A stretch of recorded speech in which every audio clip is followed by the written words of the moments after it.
Well, good morning, everybody. Thanks for joining us. I am Tom Meyer. I am the chair for the St. Tammany Chamber of Commerce. Thanks for joining us today for this webinar. Today we'll be discussing the Camellia Bay Resort and Casino webinar. Let me have a few announcements for you, but I'll let you kind of know how as we get things started. Joining us, we have the St. Tammany Corporation recently commissioned a study by the Convergence Strategy Group to analyze the community impacts of the casino. Convergence Strategy Group is a New Orleans-based consulting firm that has deep knowledge of the casino industry. The study covered 7 topics: business and employment impacts, property values, median incomes, public safety, such as crime, tax tourism, and social impacts, including bankruptcies, gambling problems, and divorce. The goal of this webinar is to discuss the report, answer questions from the public. Some questions were previously submitted when people registered for the event.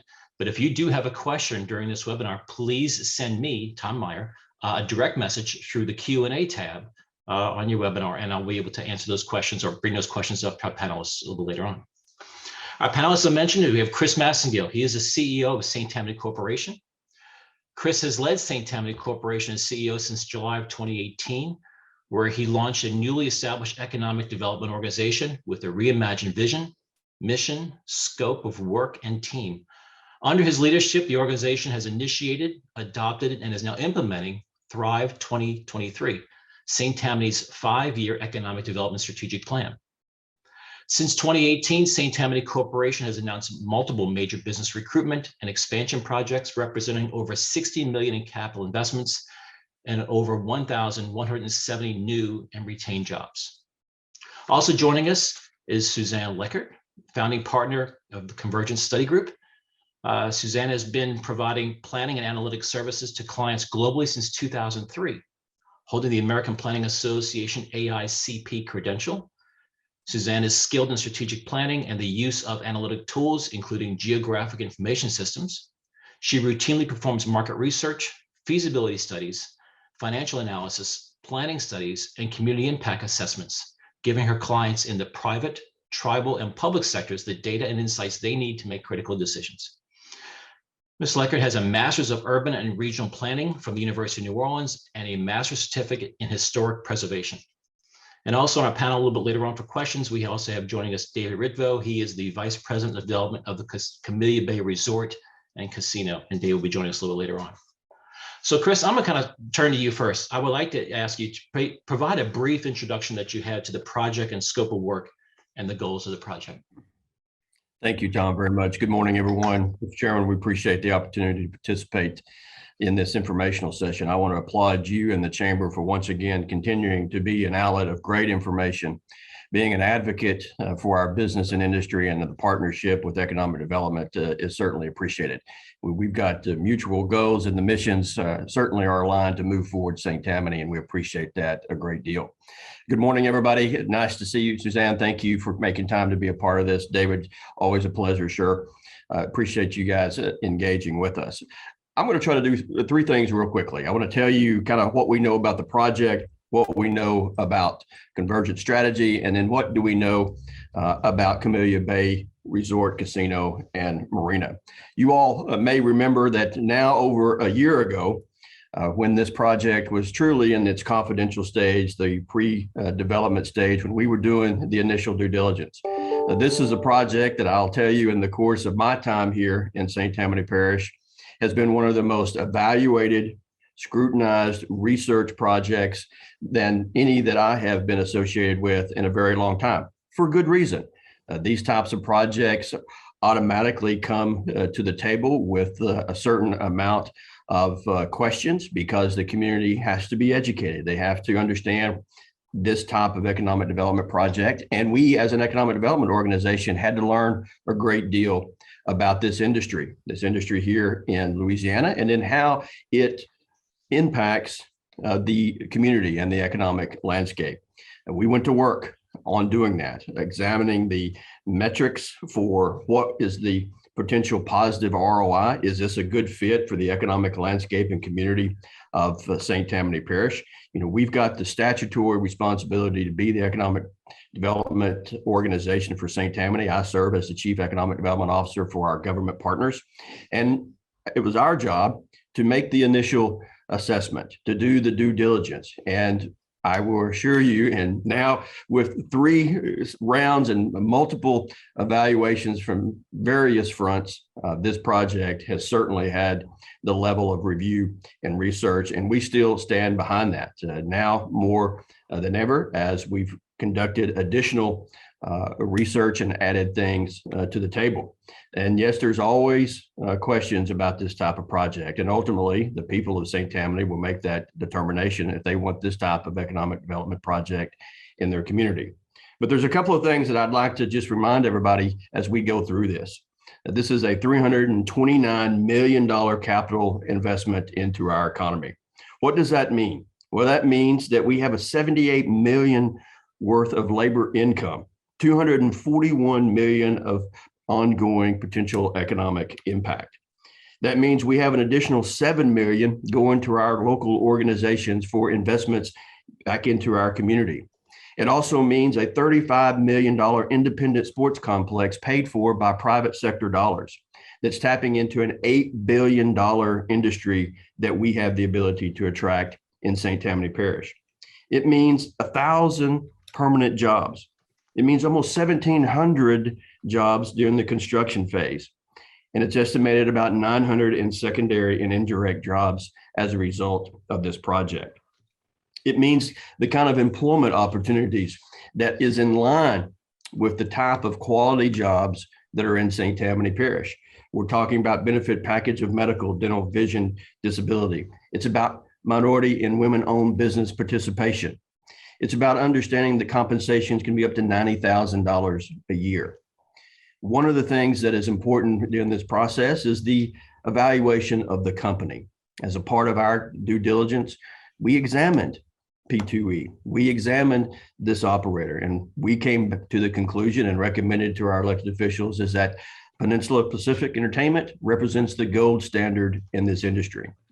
Privately held company, a company that has a track record of producing quality projects, 20+ year track record in this industry, 17 years of effective experience here in Louisiana, a privately held company with extremely conservative balance sheets and a strong financial capacity to make this project a reality. We saw that in the industry evaluation that their own competitors had praised the work of this operator, recognizing it for best customer service and friendliest employees, ranked consistently as number 1, 2, and 3 best resort and hotels and casinos in the business, particularly with Del Lago Resort being rated number 2 best casino hotel. The other thing that I would mention is that it provides us an opportunity to take another look. So we heard what people were saying. We recognized that there were still questions after the project was made public, after we had the parish council meeting. And part of our responsibility is to make sure that we're providing all the information possible for people to make an informed decision. So with the support of my board, we went back and said, look, let's have another independent review. Outside of what we did in our own desk audits and our own due diligence in the first phase of this project, let's commission a set of experts, somebody that knows this industry, somebody that's recognized around the world for the caliber of work in this industry, which is a very important distinction. This is not something that you can just have anybody off the street come and evaluate.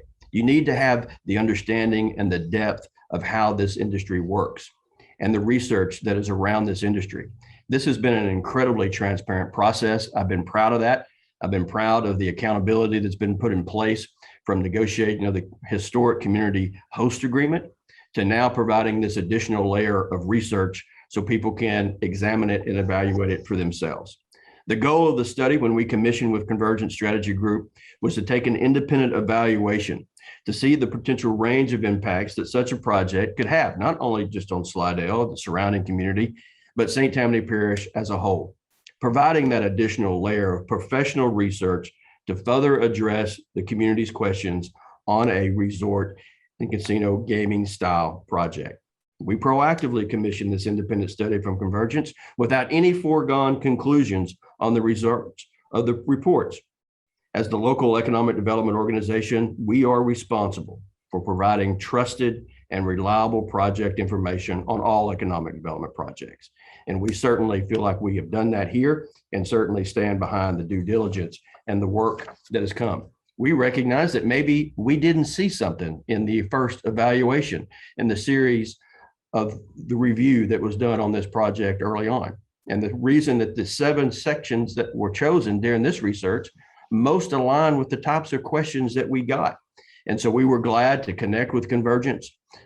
We were fortunate enough to have such a high caliber organization right here in our backyard, based here in New Orleans. And I can tell you that they are recognized around the world. They've conducted over 400 research and strategy projects in 39 states, 33 countries. 70% of their work has been for non-gaming entities such as economic development, government entities, financial institutions, and even recognized by multiple courts as subject matter experts when it comes to the leisure and gaming industry. And so that's why we went with Convergence, to recognize their level of expertise being led by credentialed planning experts, a PhD economist. These individuals know how to look at the information. They know how to dig deep. They know how to look and to create these peer reviews and to look at the research is there and come back and educate us. And we have learned a great deal on top of the additional work that we did. So one, this is a project that we're glad that the people are going to have an opportunity to make that decision on. 2, we believe that there is a significant positive return on investment to the economic landscape of St. Tammany Parish. And economic development is not here to question your belief systems, your value systems, or the issues that you may have based on your faith. That's not our job. Our job is to put forth the information as it relates to the business return, as it relates to the contribution to our community by creating jobs, and then recognizing that we did the evaluation on the front end and made a recommendation, and our elected officials actually agreed with us and put it before the people to make that decision, because we recognize of the high financial impact and investment of a project like this would have in our community. And so with that, we appreciate Convergence work. This information now is out. You can find it on our website, and we encourage people to take the time to read the reports and the research for yourself. Don't be distracted by the fear mongering. Don't be brought down the rabbit hole because of the political and personal agendas that are associated with this project. Look at the research yourself. Take a true evaluation of the stuff that we're presenting to you, and you make your own evaluation of that based on the business case. If you've got moral objections, we respect that and we honor that. And that's why it's put before the people for them to make that decision. So, Mr. Chairman, with that, I'll stop. And because I know you're in good hands with Suzanne and her expertise in going through the report. Thank you for giving me the time. Thank you. Well, Suzanne, please, go ahead and turn it over to you at this point. If you could give us information about your study, and I know you have some information you can present as well. Yes, thank you very much for having me here this morning. I'm going to go ahead and start a little presentation to just give some structure to what we're talking about this morning. And forgive me if I go fast. There's a whole lot of information in here. Okay, I'm going to share my screen. Let's see.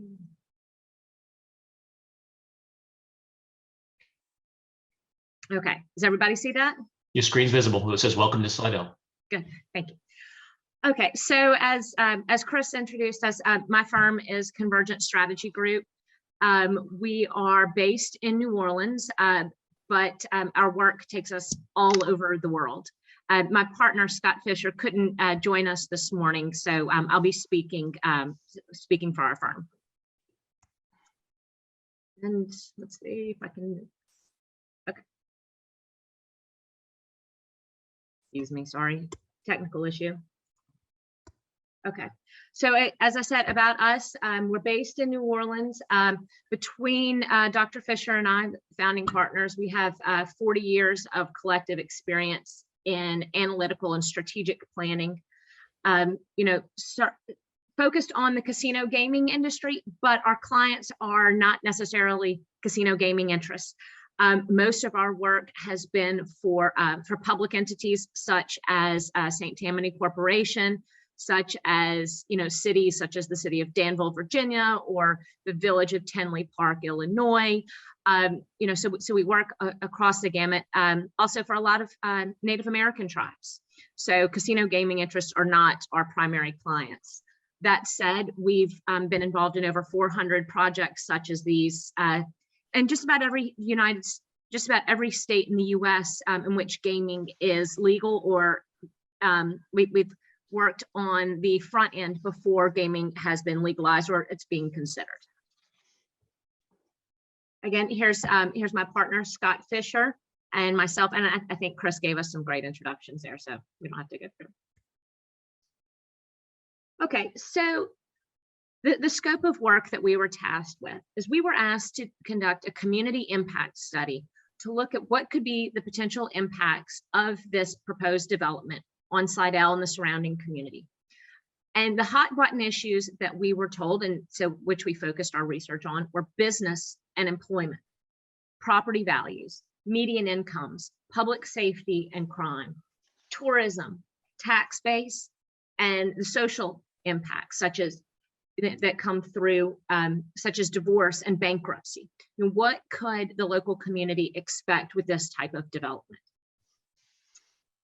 Now, the way that we went about this is we conducted some very in-depth case studies looking at casino communities across the United States and comparing before the casino to after the casino. We focused on casino communities that were developed within the last decade. This is very important because the casino gaming, resort casino gaming industry has changed so much over the last 3, 4, 5 decades. Moving from a convenience gaming model to more of a resort gaming model where these properties are very large developments offering a very wide range of entertainment options and dining and hotels and lazy rivers and the like. So it's a different type of animal. Also, best practices have been established with public safety officials and post-community agreements and the like. We also looked at casino communities of comparably sized populations to Slidell, which is also important because we want to be able to isolate what those impacts are. And it's much more difficult in a very large economy, very large communities. And we looked at comparably sized developments to the Camellia Bay project, other resort casino developments that have the hotels and all of the amenities that Camellia Bay is proposing. Then we also looked at regional communities, examples that everyone's familiar with: Baton Rouge, Lake Charles, the Mississippi Gulf Coast. Up here, this is just a list of communities that were included in our study. And you'll see it ranges from, Baton Rouge to Pittsburgh, Kansas, to Waterloo, New York, to Springfield, Massachusetts, Schenectady, New York, Wheatland, California, 4 casino communities in Ohio. These were all ones that we looked at and considered, we pulled in data for. So for these case studies, we were very careful to use authoritative data from the Bureau of Labor Statistics, US Census, municipal governments, as well as independent verified data sources. We looked at things such as employment by industry, business establishments by industry, wages by sector, population changes, retail sales, property values, sales tax collections, all of this really hard data that everyone has access to. We took it a step further. We conducted interviews with local leaders and public safety officials in the casino communities because we understand and not everything is in the data.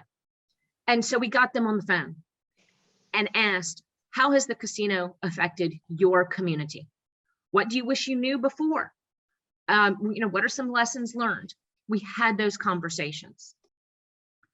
Also, we looked at all of the other research out there. You might have been seeing, different studies and research out there about resort casinos, and it can be confusing. We sorted through all of that. One of the best sources, and I urge everyone to take a look at, is there's a groundbreaking study currently underway in the state of Massachusetts, the Sigma study. It's commissioned by the state of Massachusetts to gather data in real time. They started before casinos were legalized in Massachusetts, and they're constantly gathering data on what the impacts of these casinos are on the state of Massachusetts and its people. And they're constantly putting out new data. And so we relied very heavily because it's a very thorough study. We also looked at peer-reviewed scholarly journals and articles, ones that have gone through that rigorous process.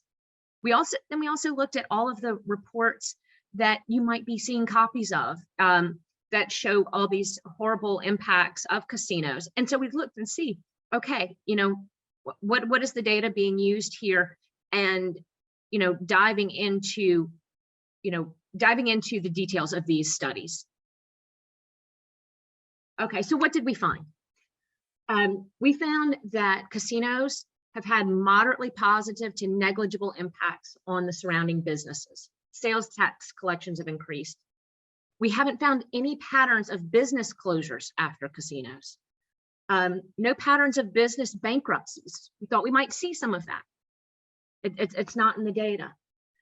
We couldn't find any patterns of industry sectors that were more or less impacted from a casino or resort casino opening. Also that secondary research, what it points to is that resort casinos are more economically beneficial to communities than other forms of gaming, and that casinos positively impact the retail property values within a 5-mile radius. Okay, what did we find for tax base? Again, we're looking at recent casino communities. We pulled their city budgets, from before the casino and after the casino. We also reviewed all those scholarly studies. We found that casinos affected immediate and sustained sales tax growth. And we're estimating that the fiscal impact to St. Tammany Parish could be 14.7 to 16.1 million per year. And that's not including the sales taxes generated on site at the casino resort. That's an increase of 12% over the current St. Tammany Parish budget. We looked at some of the things that are out there, and the fears that sales tax collection could drop by 10 to 33%. Again, we found that's not supported by any verifiable data or research. We have up here that sales tax receipts increased. Baton Rouge grew, Lake Charles, Schenectady, New York, Seneca County, New York, Crawford County, Kansas, those cities in Ohio, Roanoke Park, California, all of them saw increases in sales tax revenues after their casinos opened. Okay, jump into property values. We looked at, again, case studies across the US. We found that property values in casino neighborhoods increased more than their neighbors post-casino. Understanding that property values across the US have increased over the last couple of decades, or particularly the last decade. What we did was we compared the casino neighborhood to those immediately surrounding it to see how did it fare in comparison. And by and large, the casino community, the property values appreciated at a greater rate than the neighborhoods around. In some of the communities, we found that it grew right at the same rate. But in not one of the communities we researched did we see that property values declined in the casino area. And so we found that the effects of casinos on property values range from that positive to just negligible, just no impact. And we didn't find a single authoritative study that found negative impacts on casinos and property values. Now, I want to talk for a second about a study that you might have seen that's floating around there by the National Association of Realtors from 2013.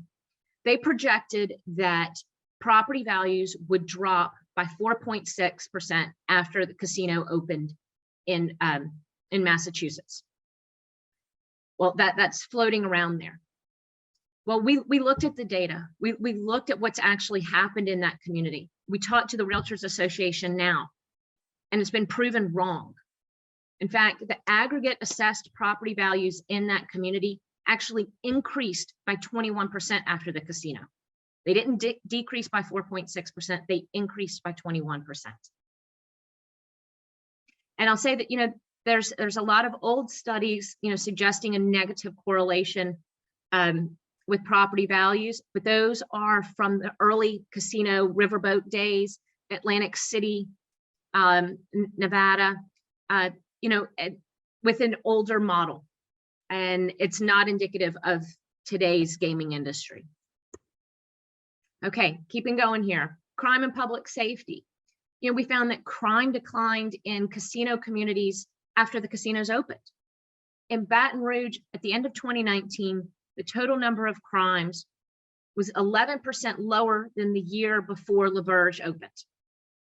In Lake Charles, total crimes were down 40% from the pre-casino days. Now, pre-casino days in Lake Charles was 1992. So a great deal of time has passed, but total crime, and this is from FBI crime statistics, it's down 40% from before those days. In Ohio, those recent casino communities, 4 of them, total crimes declined by an average of 19.7% in these communities. Pittsburgh, Kansas, total crime down. Schenectady, New York, violent crime decreased by 3.8%, property crime by 3%. Tiverton, Rhode Island, violent crime dropped by 39%, property crime dropped by 5%. So you can see it's all over the place, what these declines have been, but what we didn't find was an increase. That's the important thing that we want to point out. We thought for sure, quite honestly, as researchers, that we would find some increases. It didn't bear out in the data. And what we saw were these decreases. Now, and right here I'm putting up, these are total crimes in those casino communities in Ohio, with the little arrows pointing to when the casinos opened. And you can take a look at this later. So again, we found that the casinos haven't had a negative impact on public safety. When we talk to police chiefs, when we talk to sheriffs, what they tell us is that the casinos, the resort casinos in their community, are just like any other large retail development. They liken it to a Walmart, anything that has a large number of people that come in and out, and there's kind of the incidental crime, but it hasn't been of the violent sort at all, and they haven't been a draw, or a drain on resources. Again, I want to point to, some of the old studies that might be out there, and actually even some newer ones, but by the same researchers, where they use really old data on those early casino communities to try and show a correlation between casinos and crime. We find that those studies are without merit, quite honestly. Okay, going on to social impacts. Again, we did those case studies. We looked at bankruptcies and divorces. We found that, problem gambling, which is a concern. It's a legitimate concern. In communities such as St. Tammany Parish that already have access to casino gaming and, other forms of gaming, the access being Mississippi Gulf Coast, Baton Rouge, New Orleans, anyone in St. Tammany Parish can go to a casino in a relatively short drive, okay? The research out there shows that an increase in the availability of gaming has not increased problem gaming behaviors. So, another way of saying that, the people who have a tendency towards, this type of problem behavior, who have these addictions and these types of problems, they already have access, and so that problem is already manifesting itself, and that increasing access does not increase that type of behavior and those types of problems. In terms of bankruptcy, we haven't found any correlation between a casino presence and the rates of bankruptcy. We found actually that bankruptcy filings decreased in every emerging casino market we studied. Not what we expected to find, but that's what the data show. Much as crime, we don't purport that crime rates or bankruptcy rates go down because of the casino. There's so many more things going on in any community, in any economy, that the casino can't be the reason for these declines. But we can say that they haven't caused increases. On divorce data goes up and down in any single community, and we couldn't find any correlation between casino presence and rates of divorce. Again, if this chart here shows you these are bankruptcy filings from the federal courts in casino communities, and you can see generally that they all tended down if the arrow is pointing to when the casinos opened. Tourism, an important thing for St. Tammany Parish. We looked at studies conducted for St. Tammany Parish Tourism and Convention Commission. We looked at the economic impact research that the University of New Orleans puts out every year. We also looked at another independent study that was done on this project that forecast the number of non-resident visitors to the casino. What we found is that St. Tammany tourism is underserved. Your tourism officials say that there's not enough hotel rooms, there's not enough amenities, that visitors to St. Tammany Parish have voiced that they want more, they need more, and they would love to come back if they had that. We project $52.2 million in new tourism spending as a result of this project, and supporting local tax growth of $2.45 million annually. And with that, sorry, that was a little fast. I threw a lot of data at you. Please, I urge everyone to read our reports, to look at the studies, to decide for yourself, to look at the data and make your own decisions. This is the findings of our study. We, as Chris mentioned, we did not walk into this with any foregone conclusion. We went where the data took us. We went where the research and the interviews took us. And please, please take a few minutes to read what our findings were. And up there, you can find it all on the St. Tammany Corporation website. And with that, I will open it up to questions. Actually, turn it back to you guys.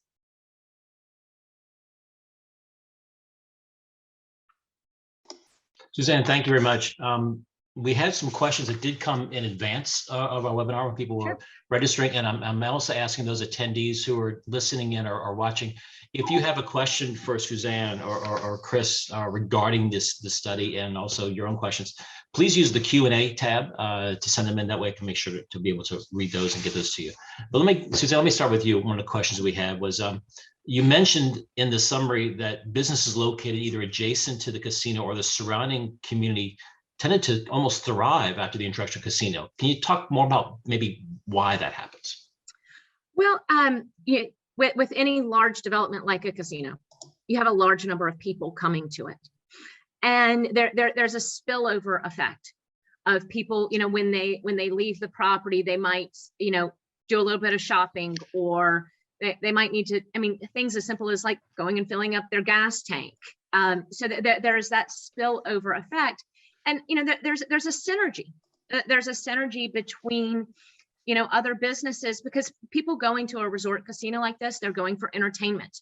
They're going, they're going to maybe kick up their heels, relax a little bit, and other businesses generally benefit from that. Okay. So another question was, well, crime and safety is obviously a very hot button for the residents of St. Tammany Parish. You've stated that crime goes down. Other studies, though, presented by other members of the community and opposition shows the opposite kind of happening. Any kind of elaboration you may have on the differences maybe between these two studies? Sure. Well, there are a couple of researchers out there who have been very, very anti-gaming biased for a couple of decades. And they've their studies get published and get flouted a lot. A couple of individuals, Earl Grinnells and Grinnells and Mustard, and the data that they use is from early casino communities, before the resort casino model that we've talked about, And, arguably things didn't look so good. Early days of Atlantic City, they had some issues. There were some problems that had to be ironed out. Later, casino communities have learned lessons from that of how to mitigate impacts. So that's one fault with those earlier studies. Also, when they calculate crime rates, they use the wrong number in the denominator. Those studies use the local population rather than the total population, which would include those visitors coming to the site. And so that skews the data if you're using the wrong denominator, if you're using too low of a number. Thank you. And maybe Chris and Susan, maybe I'll ask this question to both of you. We've heard from various community members that this vote to open the opportunity will further expand gaming in St. Tammany Parish, most notably other large casinos to be located on the western side of the parish. Could this happen with this vote? Chris, you're muted. There you go. Thank you, Mr. Chairman. Absolutely not. In fact, that's exactly why this particular ballot initiative was structured the way it was by the legislative delegation and the legislative lawyers. And in fact, the leadership here, both from the parish council, parish president Mike Cooper, all those involved, it's been stated multiple times. That's just an attempt to create additional controversy on this project. It is extremely sound that we're talking about one license in one specific location. And if the people say no, then there will be no resort style facility in St. Tammany Parish. One license, one location, and one location only. Yeah, that was a question. This is David. I want to see if I could just hop in to put a little bit of a finer point on that, because I think it's a good question and something that we're hearing in the community. And just brief introduction, I'm the Vice President of Development for the project that Tom introduced earlier. But with this vote, I think it's important to understand that there is no, as Chris said, it's kind of one license, one location, and so on. And there's a kind of a 5-step process that we've had to go through in order to get to this point to bring this to a referendum. And that if any other license were to potentially be moved around the state or even in St. Tammany, that process is going to have to be restarted all over again. And that process starts with passing legislation that creates a new approved waterway, authorizes a new berth site, authorizes riverboat gaming at the site, and authorizes a new referendum. And that's going to have to go through the state legislature. They then would have to solicit the parish government to seek approval for a referendum vote. They would have to solicit the Gaming Control Board to move the existing license, because as everybody knows, there's only 15 licenses in the state. So they'd have to acquire another license and potentially move it. And then they have to solicit approval for the Secretary of State and the State Bond Commission to get it on the referendum. All of those processes have different votes and different gating issues and different stopgaps and hurdles that anybody would have to get over in order to move another license to this process. And then finally, there has to be a vote of the people, which we're very excited about the opportunity for St. Tammany to judge the merits of this project and approve it. But anybody what we're doing through this process is not making that process any easier or any different for anybody else or any license that could possibly be moved into St. Tammany Parish. And Chris, I'm just going to I'll emphasize again the question. I know you guys are covering how we can't move another license, but specifically the ones I'm getting hit the most with, and I'm just saying this again for clarity, Chris. Does this allow now video poker gaming to be opened up in St. Tammany Parish if voters decide to approve this? Yeah, this is specifically a land-based resort, a gaming style facility, and that's what we're talking about. And this is the only thing that the voters are voting on, is the transfer of that license to St. Tammany Parish for a land-based, fully integrated resort style gaming facility in St. Tammany Parish. Thank you. Just want to clarify that. One license. Just want to clarify that. The policymakers and the elected officials have been very clear about that here in St. Tammany Parish. There will be no other license. Thank you. A couple of questions that have come in, and I'm stating this because I know people can see them, but I know some people just listening in. Suzanne, I'm going to direct this to you. It says you mentioned some older surveys they're referring to, and someone asked, what's the timeline of these older surveys compared to research of what you guys have been doing? I know you mentioned these pre-casino. Is there kind of a timeline to these older surveys you referenced? Quite a few of them use data back from the 1990s mostly. However, there was a study by some of the same anti-casino folks that came out just a couple days ago using some more recent data from Ontario, Canada. We're still kind of reviewing that, but we found some really, really fatal flaws in methodology there. As I kind of posted in the chat, we have a more thorough review of some of these studies in the study that's on the St. Tammany Corporation website. But yes, in general, those other studies look at data from the 1990s and from early casino communities and riverboats and the like. Thank you. Those opposing the casino have clearly stated they feel property values will decrease once casino opens for a variety of reasons. So based on your research, relevant markets, I know you kind of covered this, but again, a little more clarity from you. Did you find similar results to that? And I'll be more specific. Someone says, I live in the immediate areas surrounding the proposed development, Eden Isles, Oak Harbor, Lakeshore Estates. How is the casino gaming going to impact my daily life? Sure. In all of the data that we looked at, we did not find a single community where property values decreased after a casino opened. We haven't found that anywhere in the United States. In terms of how the opening of the casino would impact somebody living nearby, it's kind of hard to say. I'm not a designer. I'm not an engineer saying, where the traffic flow might be. Perhaps there might be a little bit more traffic, but perhaps there might be positives to that neighborhood because in a short walk or a bike ride, you could go see an entertainment, see a band on a Tuesday night or something. But I would not at all expect to see spillover or crime, something like that goes into the community, because that just hasn't been the evidence of any of the casinos that we've been involved in, that we've researched. Okay, thank you. Again, I'll open this to Chris and Suzanne. The host community agreement states that there'll be a 5% share of adjusted gross gaming revenues. How much money does that represent, and where is that money going to be distributed? I guess, Suzanne, based on your experience with other communities, can you put that in perspective? I can say, I don't want to speak directly to all the details of the host community agreement because we weren't a part of it, but we've reviewed it and we found it to be very generous when compared to other such agreements across the U.S. I can say that in the years that I've been involved in the gaming industry, local communities have gotten a lot more negotiating power and have negotiated better and better host community agreements. And I'd say the one in St. Tammany Parish is certainly one of the best that we've seen in terms of the pledges to the local community.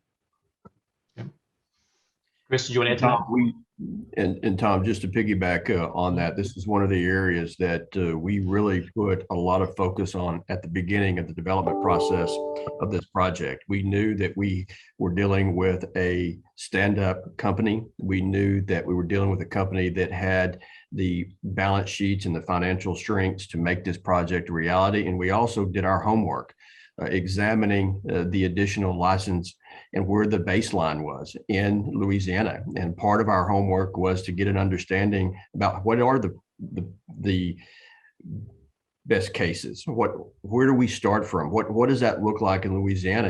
And we came to the table from the very beginning with the highest revenue share baseline than any other license in the state. And then on top of that, we went a step further.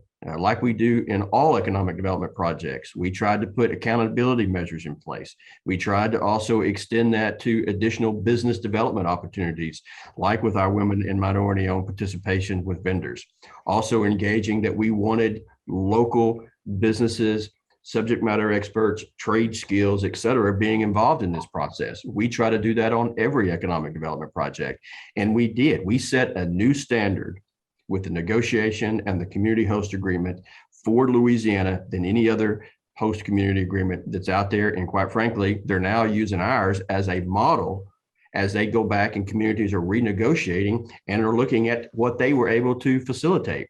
One of the biggest benefits of this community host agreement, again, is a $35 million competitive sports complex in East St. Tammany in the Slidell area community, paid for by private sector dollars as a result of this project. That is historic. We've been trying for years to get a sports complex built in East St. Tammany. And now, because of the partnership, because of the engagement, because of the negotiation and the willingness of the partner, the private sector partner, in this case being Peninsula, Camellia Bay Resort, Marina, and Casino will step up and help fund a $35 million sports complex. Hey, Chris. And yeah, David, I'm actually going to ask you to add to this as well. Chris, you can add more to that question following that. There's been some people saying, well, it's a myth. It's not really going to happen. They're really not going to fund it. And I know the Camellia Bay has already taken action steps to help fund some of these projects. So I guess I'll open up to more of a generic question that we'll throw. What are some examples of how this casino and the communities have been able to work together to kind of benefit the community? David? You know, I mean, look, I think it's a great question. I think we're proud of the fact that we've been able to kind of fund the development of the sports park, and also the fact that we kind of listened to feedback from the community, because we made changes to the host community agreement based on the feedback from the community. Originally, the plan was to fund a large down payment on the park and then fund continual development and improvement of it through the operations of the casino. We heard from the community that they were really adamant on securing the full funding for the resort, and so we made changes to make those funds available once we start construction for the full $35 million for St. Tammany Corporation to build and develop this project. We've also put $100,000 committed, or actually wrote a check to $100,000 to St. Tammany Corporation to start the initial diligence and efforts that need to be done, and design work that needs to be done to jumpstart the process for the completion of the sports park. And so Chris and his team, and I've been fortunate enough to be kind of listening in on the development process, has done a significant amount of research and design work, and we're hoping to see some renderings of what the sports park is going to look like. One of the things that I've been kind of fascinated to learn throughout that process is that, you know, sports parks, as the casino industry has kind of evolved over the last kind of 10 or 15 years, and instead of just building kind of a single-use soccer field or single-use baseball field, they have these kind of multi-purpose fields that will allow the use of the sports park to be kind of fully year-round, where you have soccer in the fall and then baseball in the spring, and then they've also kind of created interesting opportunities for whether it's, you know, playgrounds or concession stands or other kind of uses for the sports park. So we're really excited for the opportunity that the eastern side of St. Tammany is going to get a state-of-the-art sports park. I think to delve into your other question about how host communities can kind of work together, you know, one example of that was kind of in the middle of the Hurricane Ida relief efforts. We were able to kind of step up and set up relief stations across the community and across the parish. That was a big lift and a big effort by the community, and we always want to thank our volunteers, but we were able to distribute much needed supplies. And I think that indicates or demonstrates to this community that we would like to be a part of it, and we will continue those efforts and those types of efforts to be involved in the community as we get to develop this project within St. Tammany. Great. And Chris, the question came in just as you guys were discussing this. It said, where in St. Tammany Parish will this sports complex anticipated to be located? In Slidell? Where is it anticipated to be? Yeah, so just for clarity on that, part of the thing that's actually being reviewed now with the analysis, we've got the subject matter experts that are putting together the analysis of the sports complex. Part of that is the site selection criteria. Just like with any economic development project, there are specific things that are needed for a park of this nature. They are going through that analysis now. By mandate, it will be in East St. Tammany. It will be in the Slidell area community that makes up the East St. Tammany part of the parish. And so that is a mandate. That's part of the agreement. And we're getting very close to getting the analysis report back.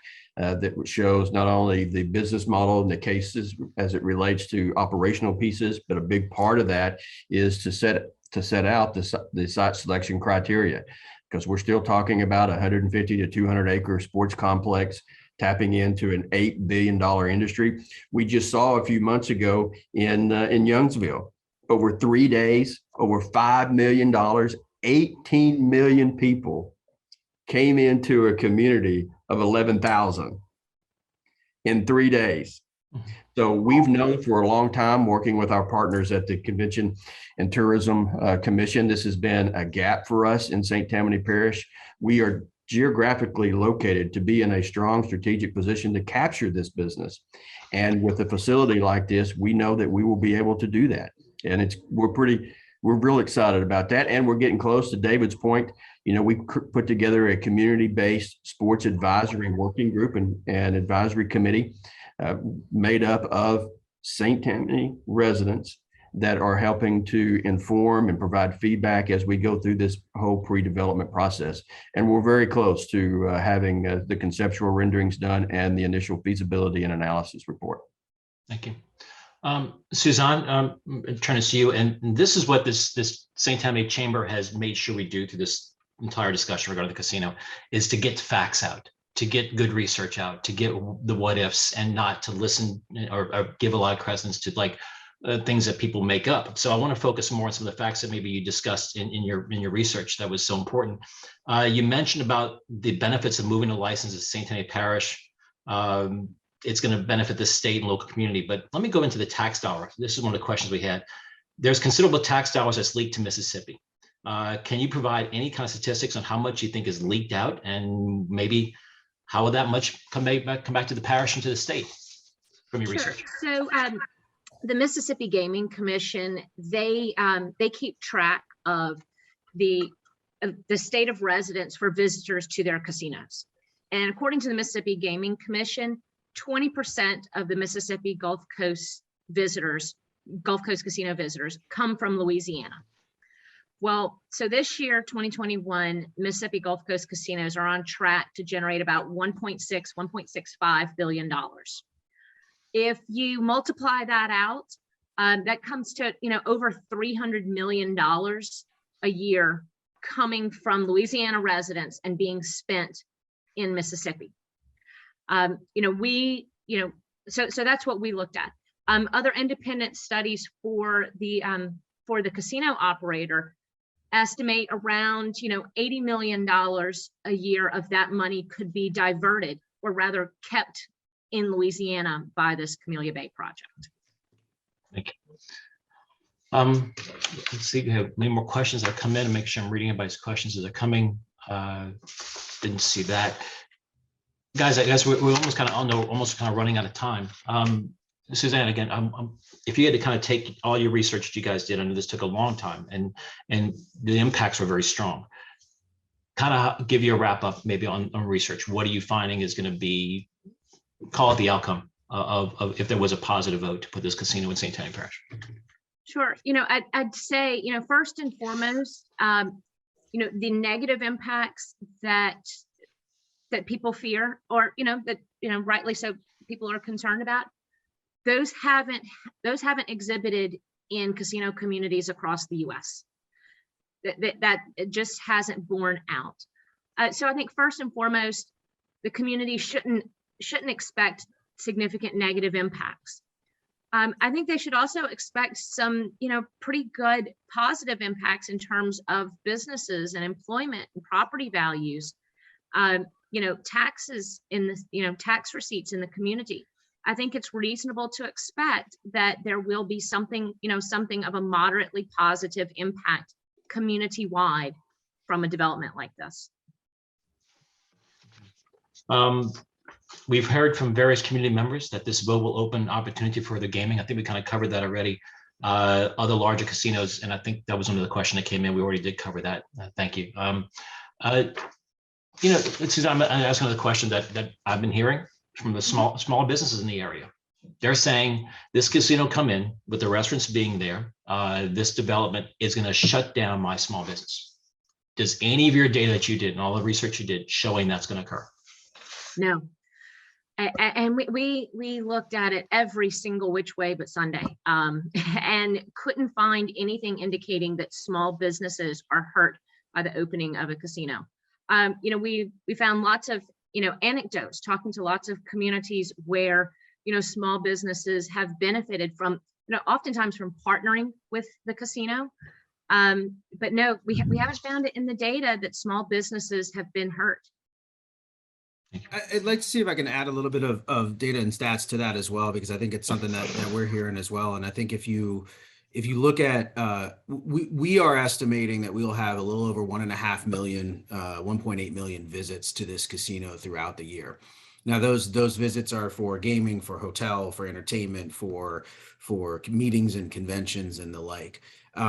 Our building program, which includes 100 hotel rooms and 7 restaurants, we don't have the capacity nor the desire to try to feed or house every one of those visits. And so I think you're going to have opportunities for restaurants and other businesses in the community to capitalize on the visitation that's coming to the casino, because there's no physical way we can actually feed and house all those people. So if somebody's coming for a concert, let's say an indoor concert or the outdoor amphitheater, they're out for a night on the town and wanting to enjoy themselves, there's going to be opportunities for them to visit a restaurant either before or after the show and spend time there, because there's no physical way that we're going to be able to do it all at the resort. So I think there's this really kind of, as Suzanne said, a synergy that we believe is going to occur kind of in the community, and we have built the building program in order to capitalize on that synergy. David, then I'll leave this up to you. Then kind of maybe you find the differences between convenience gaming and say destination gaming developments?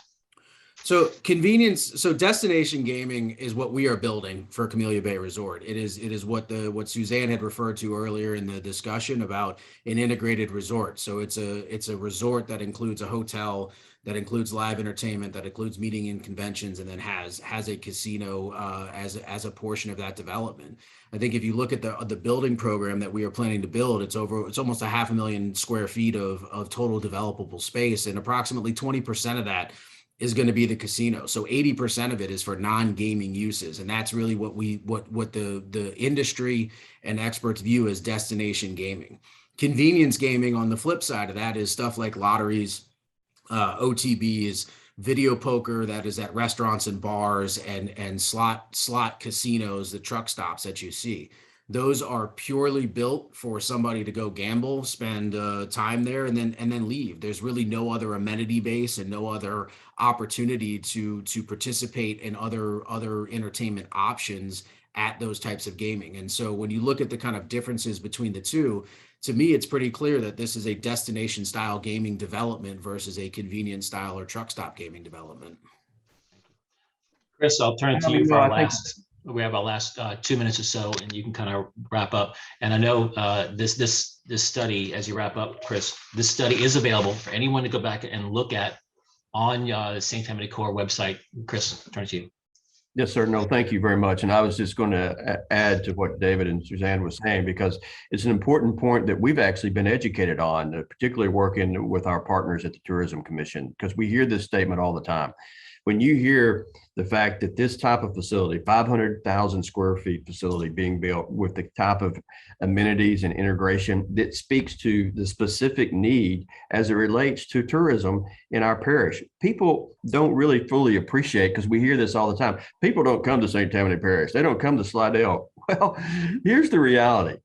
St. Tammany Parish is the 4th most visited parish in the entire state, behind Orleans, Jefferson, and East Baton Rouge. Here's the other thing. The latest set of numbers of visitors that came to St. Tammany Parish was almost 2.63 million people. That's roughly the size of the city of Chicago. So the reality is that people are coming to the region. We are connected to a regional economy. We are connected to the New Orleans brand. And the fact is people want to come over here and stay and then go into the city. We know that this is creating an amenity that will have a significant economic contribution to the economic landscape of St. Tammany Parish. It will provide high-paying jobs. It will provide significant business development opportunities, and it will contribute to the economic landscape of St. Tammany Parish, which is growing. It helps diversify our economic base, and it also creates a return on the investment in multiple ways, including for our small businesses, including our tourism and hospitality industry, which is a significant part of our economy, our $12 billion economy in St. Tammany Parish. And so what we hope is that at the end of the day, again, it's not our job as economic development to tell people how to believe about a project. It's our job to put the information out there, to do the necessary homework, to connect with our partners and stakeholders to say, hey, here's our evaluation. And we believe, based off of the ROI, based off of the value proposition of a project of this scale and magnitude, that it is one that needs to be considered and would make a great contribution to the economic landscape in St. Tammany Parish. And we hope that people will go to the information, will look at it themselves, and base that decision on those facts. And those facts will help make a very informed decision at the end of the day. And so that's all we can ask for. And then ultimately, it will be up to the people to make that decision. Chris, thank you. I want to thank Suzanne. Your research was extremely valuable. And Chris, thank you for putting that, helping Suzanne put that together. The Convergence Study Group research is available on your website. And the purpose of this webinar was to just have our listeners and get the information out. We did record this, so people can listen and watch later on, but to get the facts out and get past the what ifs and the myths and how this is going to be good or bad for me, get the facts and the research that you're able to put together. And Suzanne, we've done that research to be extremely valuable. Thank you, everybody, for tuning in. Again, this is recorded. Come back and watch it again. You got more questions for us, please direct them directly to Chris at St. Tammany Corps, or you can reach out to David, of course, with Camellia Bay. Thank you very much, guys, for joining us. Have a safe, great day. Appreciate your time. Thank you all. Thank you. Stay safe. God bless.